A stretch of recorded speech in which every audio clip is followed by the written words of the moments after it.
What's your name, age, where you live, and a phone number? My name is Terrie. I'm 22 years old. I live in Philadelphia, Pennsylvania, and my phone number is 267-408-8995. Tell us about yourself. What is your background with cheerleading? How did you get started? I first started doing gymnastics, which eventually got me into cheerleading. I did gymnastics, competed for 12 years nationally for the Philadelphia YMCA. Then I went to high school and I started with a cheerleading team called Father Judge High School. We first attended nationals my senior year, and I was the captain of the team. Then I went away to college and I cheered for Temple University for 4 years. What are some of the biggest accomplishments in cheerleading? My first biggest accomplishment in cheerleading was attending UCA Nationals for the first time with my high school team. We got in the top 10 when we didn't even think we were going to make finals. When I went away to college, some of my biggest accomplishments were attending NCAA tournaments, going to nationals for 4 years, and being flown all around the United States with the basketball team. Have you ever coached a team before? I actually do coach a team now, Father Judge High School. I'm an assistant coach. I just started, so I'm beginning to experience that. Can anybody be made into a competitive cheerleader? Why or why not? I think that anybody could be made into a competitive cheerleader as long as they have the talent and the desire. Do you believe that you can help our maid team become a competitive cheer team in 4 weeks?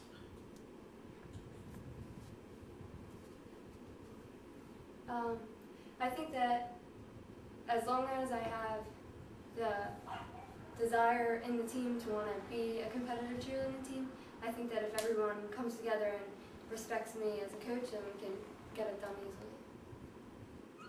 Brush cheer team will be entering a cheer competition at the end of 4 weeks. They'll need to be mentally and physically prepared. What kind of training would you want to give them for this very tight schedule? Examples of assignments. 4 weeks is a very short time for a team to become competitive cheerleading, especially with the information that I was given about the team, having only a few girls on the team tumbling. So we're going to have to work hard. I'd say we're going to have to practice at least once a day, or maybe more. The girls are going to actually have to work outside of practice time, so we're going to have maybe some tumbling time and team bonding, because it seems like the team has a lot of problems with bonding and getting along. So we're going to have a lot of out-of-practice experiences too. It's the first day you are meeting with the team. What is the first thing you will do? I'm going to have to introduce myself and tell them where my background is, so they can have a feel for the work ethic that I have as a coach and the work ethic that they're going to have as a team. What would be some of the rules for the team for the very beginning? Think in terms of what you expect of them. How should they prepare for practice? Some of the problems with this team seem to be that they have trouble getting along and trouble respecting themselves as cheerleaders, especially with the respect that they get from their school. So some of the rules that we're going to have are when you come to practice, when you step onto the blue mat for cheerleading practice, you leave all of your problems at home. That means no cell phones allowed during practice. No talking once we get onto the blue mat. If you need to say something, you can raise your hand. Other rules are going to be that practices are going to be mandatory and everyone must attend every group event that we're going to do together as a team. So that also with mandatory practices comes being on time. That's going to be a definite rule for the team. What kind of homework would she have outside of their time with you? What are some creative examples? Have them give examples training X numbers of days a week. The training's definitely going to have to be almost every day of the week, especially if we're just doing a 4-week period. Outside of practice time, girls are going to have to attend some kind of gymnastics or practice at home because their skills are going to need to increase, especially if we have 26 girls on the team with only a few tumbling. How will you get them to be a cohesive team that works together?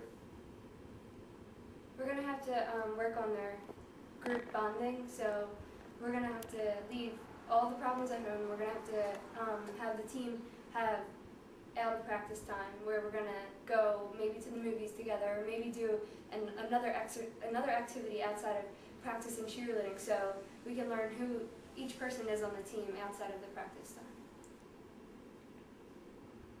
What would you do to give the team a makeover?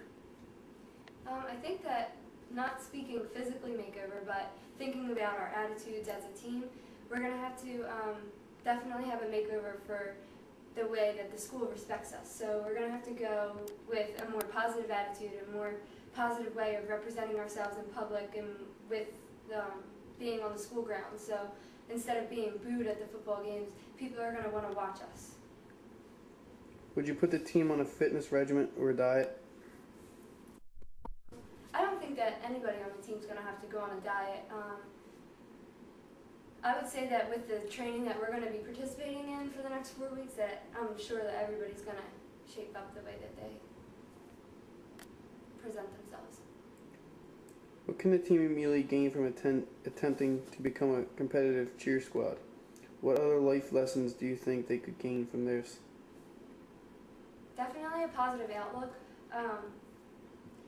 from the way that the team is going to look now, from the way that they're going to look in 4 weeks is going to be a huge change. So that might bring a positive outlook onto the team, so that for the future of this team, they can maybe eventually get further and further in the cheerleading world, maybe eventually even get to attend cheerleading competitions, nationals and beyond.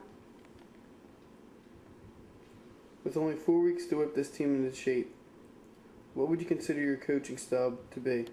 Are you a drill sergeant or a big brother or sister, etc.? I definitely would say not a big brother or sister. When you want to be a coach, you don't want to be a friend to anybody on the team. As soon as you let the team know that you're their friend, they're going to be able to walk all over you. You want to be not a drill sergeant, but pretty close to that, so that the team's afraid to misbehave at practice. Have you ever coached a team that was a complete mess before? I never coached a team that was a big mess before, but I would say I helped with a lot of teams that are where my school's located. For college, we've helped many teams in the area, teams that didn't have any coaches, teams that only had 4 people on the team that had no clue about cheerleading. So it's definitely going to be a rough experience. What would you do if the girl showed up late to a scheduled meeting with you? How would you react, and what would you say to her? Still all playing for it. Okay. What time was everyone supposed to be here today? Oh, okay, 10 minutes ago? Okay, then we're going to take 10 laps on the track, and we're going to have everyone stay for that 10 minutes. We're going to stay an hour later for practice today. What would you say if some of the girls wanted to quit completely? What would you say to talk them back in? How would you remotivate her? I wouldn't make quitting an option, because everyone will want to be on the practice squad and competing at the end of the 4 weeks. But I would say that if a girl's ready to quit, or if somebody on the team is ready to quit, then everybody on the team is replaceable. We can do this with the people that want to be there. Is quitting an option? Quitting's an option for anybody on the team. It's not forced to be on the team, so this is for the people that want to do it and the people that put their heart into it. What is your schedule like from 7:20 to 8:23? From 7:20 to 8:23, I'm able to dedicate all the time that MTV needs for me to be on the show. I'm ready to do it.